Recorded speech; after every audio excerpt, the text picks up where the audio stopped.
কালকে তো আমরা বাজার যাব, আমার কাছে আমাদের কাছে তো একটাও টাকা নাই, কি করি বলতো?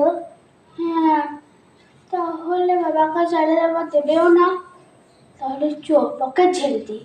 কিন্তু কি করে বকে ঝাড়া যায় বলতো? বুদ্ধি পেয়ে গেছি, চল।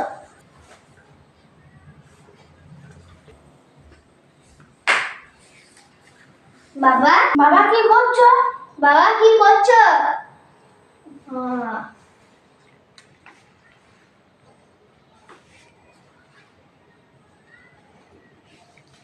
কি ভাববি তুই?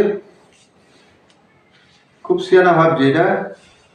আমার চোখে সিসি ক্যামেরা লাগানো আছে, বুঝলে? আমি আবার পথটা খুলে দিলাম, তখন কিছু বুঝতে পারলে না। আমি সব বুঝতে যখনই পেরেছি। বকেরা হাত বসিয়েছি তখনই দেখে নিলে তুমি। আমার সব ভালো তো সিসি ক্যামেরা লাগানো আছে, তোদের বুদ্ধি আর আমার